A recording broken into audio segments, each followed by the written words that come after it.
Otomobil Türkiye'ye hoş geldiniz. Bugün Türkiye'nin otomobili videomuzda karşınızdayız.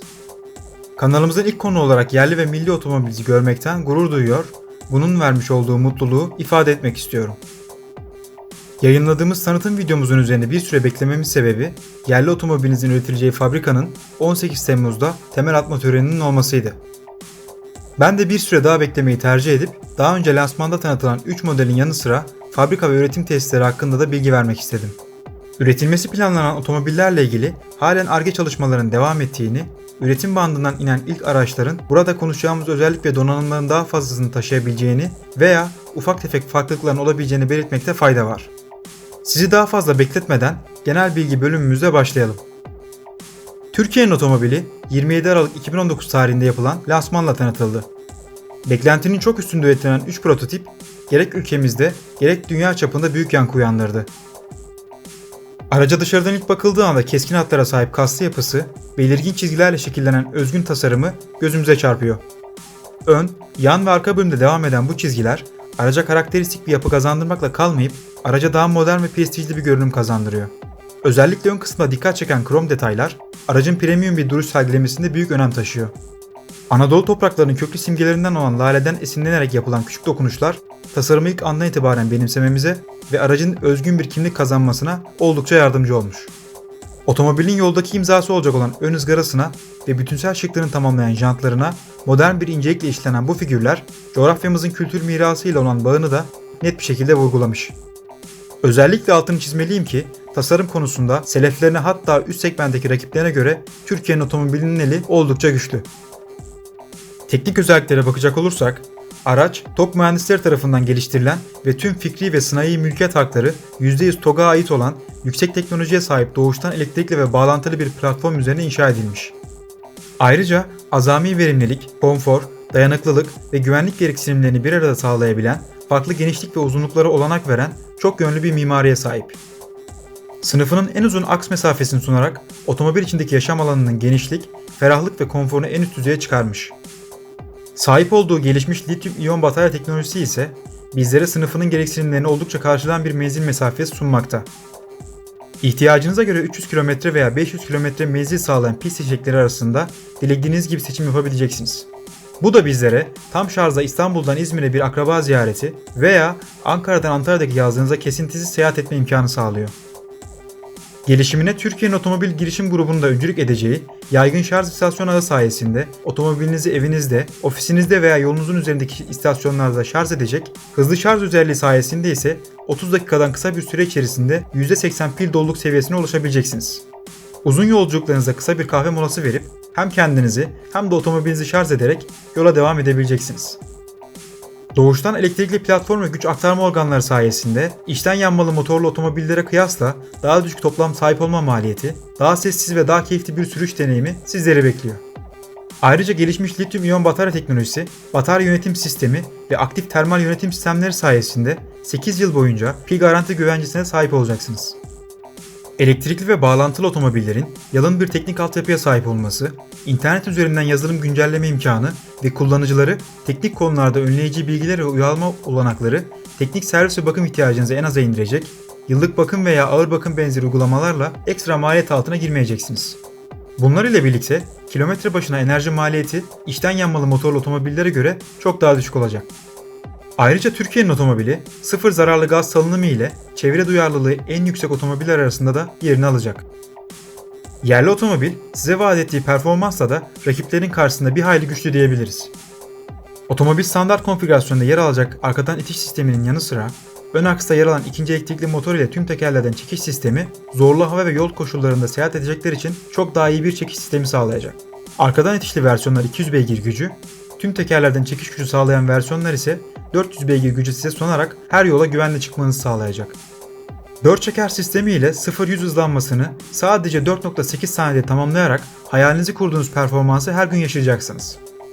Arkadan itiş sistemine sahip otomobillerde ise 100 km hıza 7.6 saniyede ulaşarak size beklentilerinizin ötesinde bir performans deneyimi yaşatacak. Aracın içerisine geçtiğimiz zaman aracın dış tasarımıyla yakaladığı o premium hava içeride de net bir şekilde hissediliyor. İç kısımda kullanılan donanım, malzemeler, döşemeler ve koltuklar için de yerli firmalarla anlaşmalar yapılmış. Ön kısımda, kapılarda, tavanda ve koltuklarda kullanılan malzemelerin tamamı oldukça kaliteli bir içlikle üretilmiş. Yine aracın kontrol mekanizmalarının konumlandırılması da kendine has bir şekilde yapılmış. Diğer birçok markanın aksine TOG mühendisleri aracın içerisinde sadece sürücüyü merkeze alan bir multimedya deneyimi yerine diğer yolcuları da içine alan bir konsept geliştirmişler. Türkiye'nin otomobili girişim grubu CEO'su Mehmet Gürcan Karakaş'ın da söylediğine göre ön konsolda yer alan boydan boya ekran aracın tüm donanım paketlerinde standart olarak bulunacak. Diğer yandan aracın birçok yerinde yine kültürümüzü yansıtan Selçuklu motifleri görmek mümkün. Aracın içerisinde belli başlı bölümleri aynı kalmasına rağmen donanım paketlerine göre kullanılan farklı malzemelerle içeride çok farklı bir hava yakalanabilecek. Örneğin bir yandan yalın ve şık bir otomobil bulunurken diğer yandan bu şıklığa oldukça sportif bir hava katan bir iç tasarım bulunacak. Kullanıcılar kendi zevklerine ve isteklerine göre donanım paketleri arasında seçim yapabilecekler. En önemli başlıklardan biri olan güvenliğe gelecek olursak, dayanıklı ve sağlam altyapıyı destekleyen ileri güvenlik sistemleri ile sürüş güvenliğinden ödün vermeyecek, aileniz ile birlikte yolculukların keyfini güvenle süreceksiniz.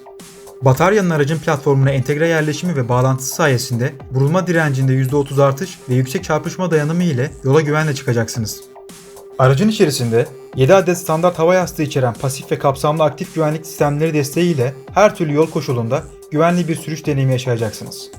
Yüksek çarpışma dayanımı, aktif ve pasif güvenlik öğeleri ve ileri seviye sürücü destek sistemleri ile 2022 yılının Euro NCAP 5 yıldızlı güvenlik normlarını da rahatlıkla sağlayacak. Sürüş destek sistemleri. İleri seviye sürücü destek sistemleri ve şehir içi trafik pilotu ile ikinci seviye ve üzeri otonom sürüş, trafikte yükünüzü hafifletecek. TOG mühendisleri tarafından tasarlanan, sürekli geliştirilebilir mimari sayesinde 3. seviye ve ötesi otonom sürüş dönüşümüne uygun ve hazır bir altyapıyla gelecek olan araçları, internet üzerinden yapacağınız güncellemeler sayesinde sürekli olarak güncel tutabilecek ve geliştirebileceksiniz. Size bir otomobilden daha fazlasını sunan akıllı teknolojiler ile otomobilinizin ev ve iş yerinizden sonra 3. yaşam alanınız haline gelecek. Türkiye'nin otomobili, bağlantılı altyapısıyla sürekli internetin içinde yerini alacak, internete bağlanabilmek için farklı bir cihaza ihtiyaç duymayacak. Otomobil, tüm akıllı şehir altyapısı, elektrik şebekesi, cihazlar, evler ve binalar ile iletişim halinde olacak. İlerleyen yıllarda özellikle 5G teknolojisinin yaygınlaşmasıyla birlikte akıllı ve bağlantılı bir otomobil, mobilite ekosisteminin bir parçası olacak. Bu ekosistem içerisinde doğacak olan yeni hizmetler, kullanıcıların hayatına değer katan ve kolaylaştıran farklı bir mobilite deneyimi yaşatacak. Otomobiller üzerine yaptığımız kısa konuşmamızın üzerine dilerseniz biraz da fabrika ve üretim konusundan bahsedelim. Fabrikanın inşa edilme sürecinin zemin güçlendirme çalışmalarıyla birlikte 18 ayda tamamlanması planlanıyor. 2020 yılının son çeyreğinde ekipman siparişine başlanacak ve hat montajı 2021 yılının 3. çeyreğinde başlayacak. 2022 yılının sonunda banttan inecek araçların bataryası da yine gemlikte üretilecek. 1.2 milyon metrekare arazi üzerine azami kapasite için 180 bin metrekare üretim alanı kurulacaktır. Ayrıca alan rezervasyonu olarak 15 bin metrekare pres, 20 bin metrekare batarya ve 15 bin metrekare mobilite dönüşüm parkı için ek alan bulunmaktadır. 5 gram bölü metrekareden daha az uçucu organik bileşin salınımı ile Türkiye'deki yasal sınırın 9'da 1'i, Avrupa'daki yasal sınırın ise 7'de 1'i ile Avrupa'nın en temiz olma ünvanına sahip olacak. Üretimin yanında Ar-Ge, Stil Tasarım Merkezi, Prototip Geliştirme ve Test Merkezi, Strateji ve Yönetim Merkezi, Mobilite Dönüşüm Parkı da bir arada olacak. 2023 yılına kadar kademeli olarak toplamda 4300 kişilik istihdam sağlanacağı bilgisi de veriliyor. Başlangıçta yılda 175 bin üretim kapasitesi, 10 yılda 5 farklı modelden toplam 1 milyon adet otomobil üretimi de hedeflenmiş. 18 Temmuz'da yapılan temel atma töreninin hayırlı olmasını diliyor, planlanan sürecin en kısa zamanda başarıya ulaşmasını temenni ediyorum. Ayrıca temel atma töreninin özel olarak Yenilikte Ben de Varım hashtag ile biz de Otomobil Türkiye YouTube kanalı olarak desteğimizi gösterdik. Bu kampanyanın da uzatıldığı bilgisini vermek istiyorum. Siz de fabrikanın temellerini isminizi yazdırabilir, güzel bir hatıra sahibi olabilirsiniz. Dileyenler aşağıya bırakacağım linkten siteye ulaşabilir, isimlerini Türkiye'nin otomobil tarihine kazıyabilirler.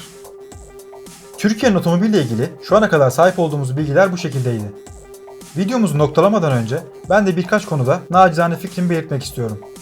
Projenin ilk duyurulduğu günden itibaren olumsuz birçok eleştiri yapıldı. Projenin sadece bir hayalden ibaret olduğu, gerçekleştirilemeyeceği veya mutlak bir başarısızlıkla sonuçlanacağı birçok kişi tarafından defalarca kez söylendi. Özellikle tasarım ve üretim konusunda gerek bilinçli, gerek bilinçsiz olarak yapıcı olmayan birçok yersiz eleştiri yapıldı. Bunlardan bazıları, araçların tasarımı bile bize ait değil, satın alınmış tasarımlar diyerek başta bu ülkenin ünlü otomobil tasarımcılarından olan Murat Günak olmak üzere yerli otomobillerin tasarımında çalışan onlarca mühendis arkadaşımıza haksızlık ettiler. Size çok basit bir örnek vereceğim. En basitinden bir ev yaptırmak istediğiniz zaman bile kafanızda planladığınız yuvaya sahip olmak için gidip bir mimarlık ofisine başvurursunuz.